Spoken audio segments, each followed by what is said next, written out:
Itu pengalaman aku waktu jadi presenter dan presenter untuk membawakan dialog di salah satu di pekerjaan aku sebelumnya di stasiun TV, dan itu mewawancarai anggota parlemen dari Palestina.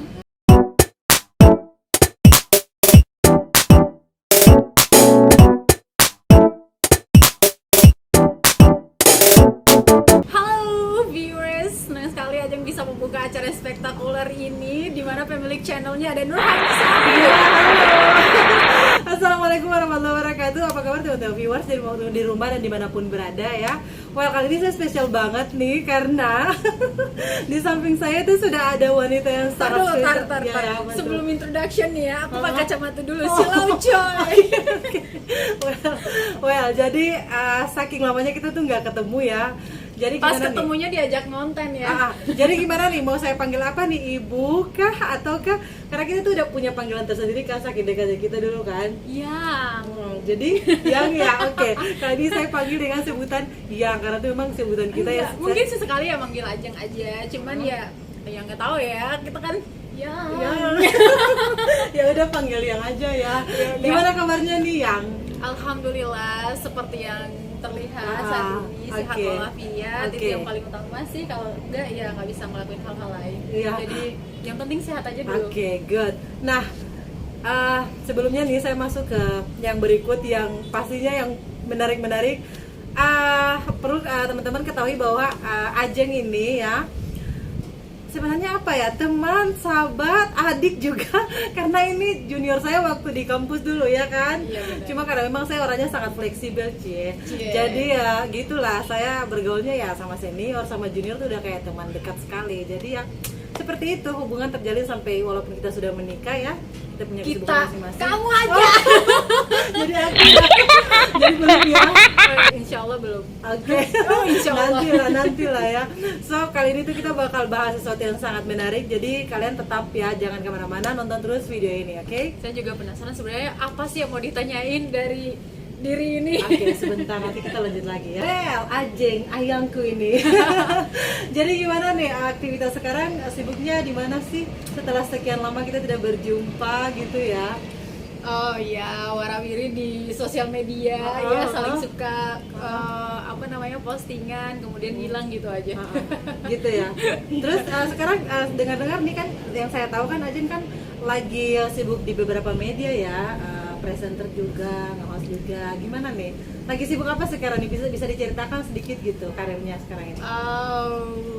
Ya saat ini sih jadi jurnalis konsisten. Jadi jurnalis di salah satu media di Indonesia, dan sekarang lagi melokal medianya, asik. Tagline kita tuh mata lokal menjangkau Indonesia. Tahu kan itu tagline-nya media mana tuh? Menarik banget ya, channel viewers. So, bisa dibagi sedikit ceritanya gimana sih pengalaman Ajeng selama berada di dunia presenter atau di dunia ya bisa dibilang wartawan juga ya, karena kan kemarin-kemarin jurnalis ya, kemarin kan sempat liput juga beberapa berita. Gimana tuh? Ada yang beda nggak sih? Soalnya yang saya tahu tuh basicnya itu di sarjana pendidikan, you know. Jadi ya keluar jadi guru bahasa Inggris dong, of course. So gimana tuh? Ada perbedaannya?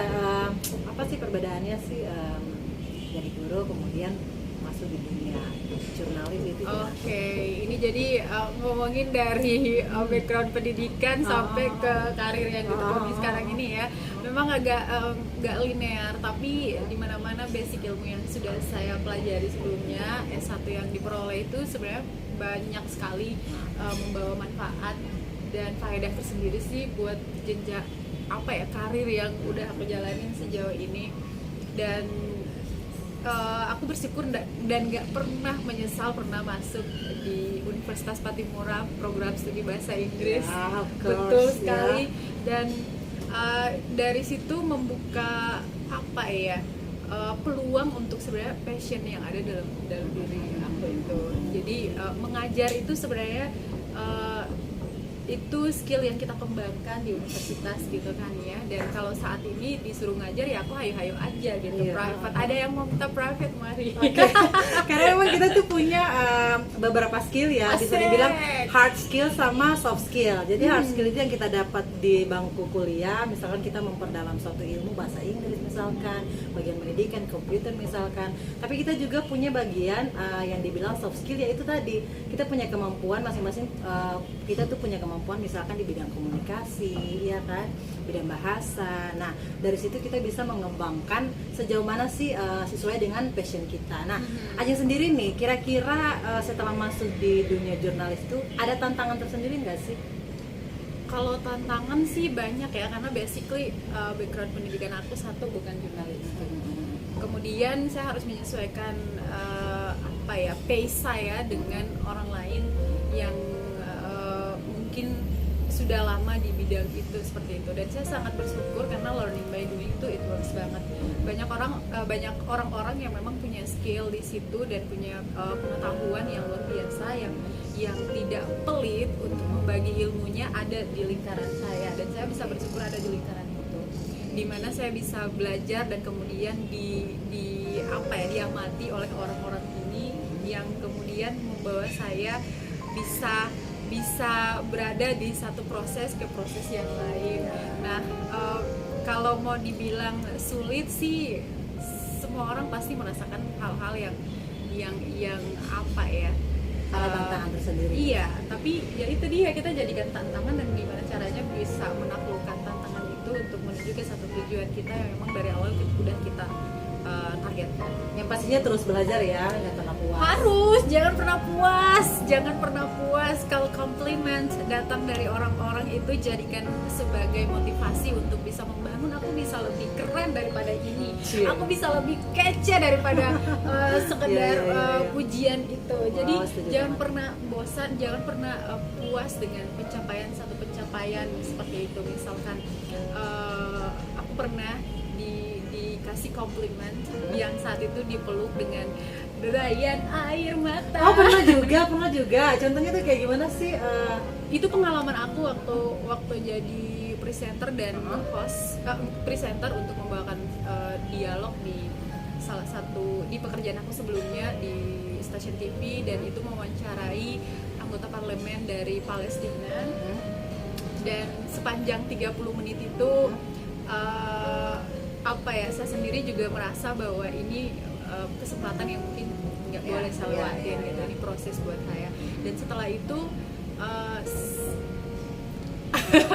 atasan saya yang merupakan guru saya juga memeluk dengan penuh grateful kayak gitu, bahwa apa yang dia percayakan ke aku waktu itu tuh sebenarnya nggak salah begitu, dan saya membuatnya dengan baik. Dan itu satu komplimen buat saya. Teman-teman di balik layar saat itu juga mereka yang wah, Ajeng kamu cool, kamu keren, kamu bisa gitu. Dan itu semua juga karena mereka gitu ya.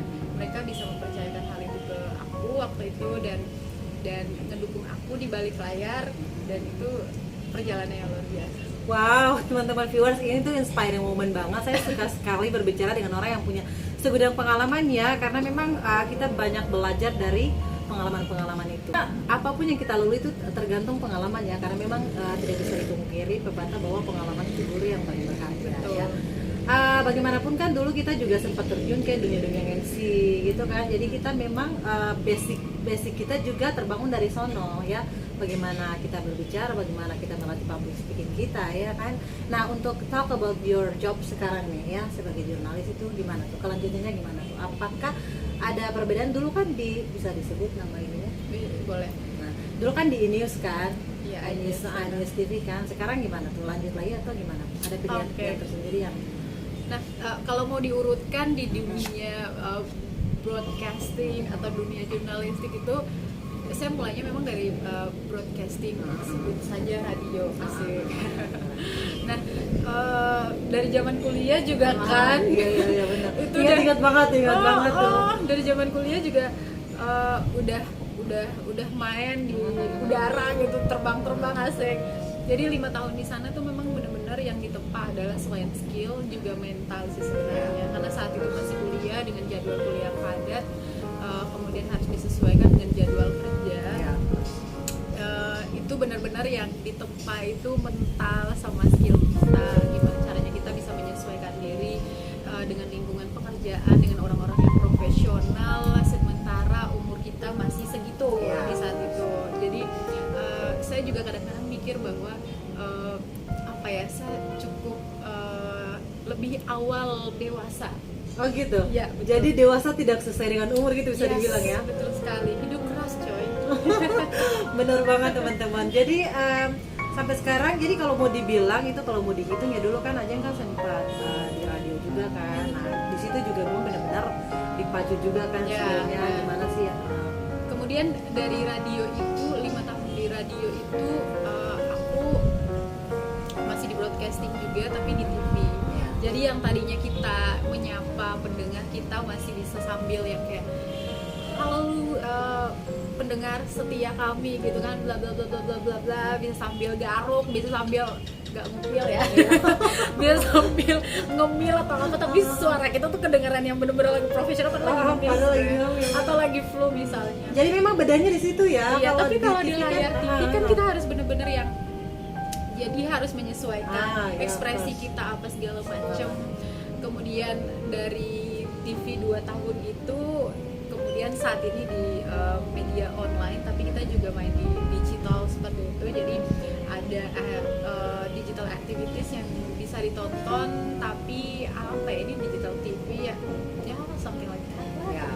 Tapi itu dia tadi apa yang sudah saya pelajari itu kemudian diasah dari waktu ke waktu, dan sampai saat ini pun masih belajar seperti itu. Belajar itu kan seumur hidup, kalau kamu mau belajar ya belajar aja, kalau kamu nggak mau belajar ya udah malas aja terus. Benar.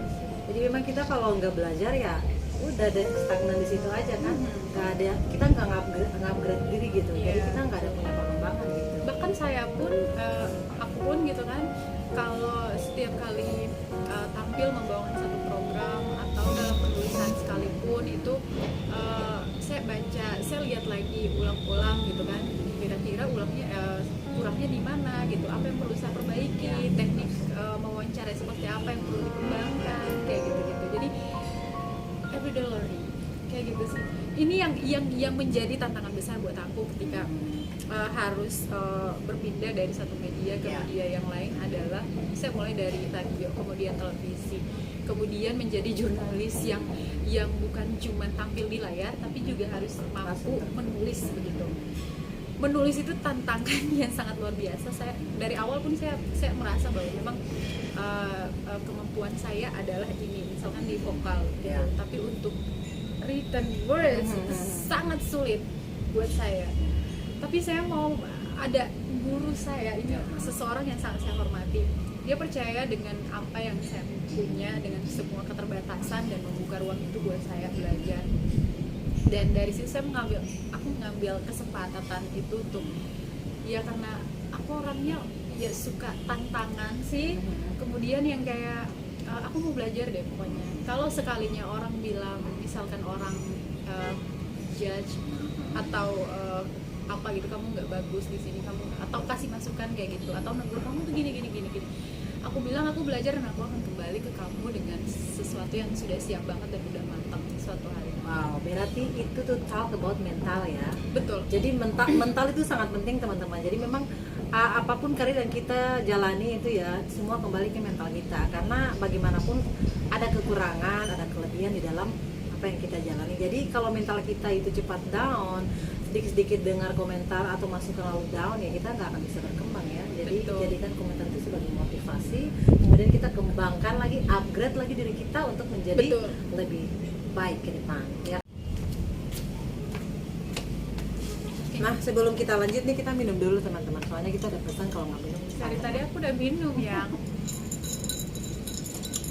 lumayan segar karena cuaca juga panas gitu kan. Nah, yang udah umur berapa nih sekarang? Sebenarnya umur tuh rahasia ya. Kita tidak bisa. Apa itu umur? Itu umur. Cemilan kah? Mau ketelan? Oke. Jadi come on lah, saya sudah punya anak 2 gitu. Jadi gimana nih, sekarang masih single kah atau ada ya something rencana gitu untuk ke depan, gimana tuh? Jadi gini ya, teman-teman yang seumuran kita atau teman-teman di sepermainan kita, semuanya punya pencapaian yang berbeda-beda gitu kan.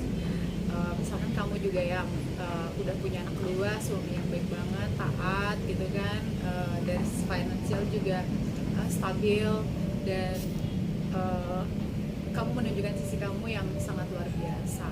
Ada juga teman-teman yang punya keluarga dan anak dan segala macamnya. Ada juga yang sudah S2, Jadi mereka punya goals single, usianya yang sudah bagi beberapa orang harus ini dan harus itu, tapi bagi Ajeng itu pencapaian masing-masing orang itu berbeda-beda ya. Mungkin kalau si A, pencapaianku adalah menikah. Bagi si B, pencapaianku ketika aku punya anak. Dan orang lain mungkin ketika aku menggapai S2. Bagian orang lain lagi single adalah pencapaian aku gitu. Misalkan. Dan ya itu yang mungkin sedang aku rasakan kayak gitu. Aku pernah bilang bahwa masalah jodoh itu aku belum benar-benar minta sama Tuhan. Jadi pantas saja nggak datang-datang, iya, gimana nggak minta-minta. Jadi gini ya. Terus gimana cara menghadapi pertanyaan yang sangat klasik ya, yang sering terdengar, apalagi itu ya, pertanyaan itu selalu tertuju ke orang-orang yang masih ya menikmati singlenya, jomblonya gitu. Kapan married? Okay. Pertanyaannya sangat klasik sekali tuh, gimana Iya. tuh cara ngadapinya? Kadang ya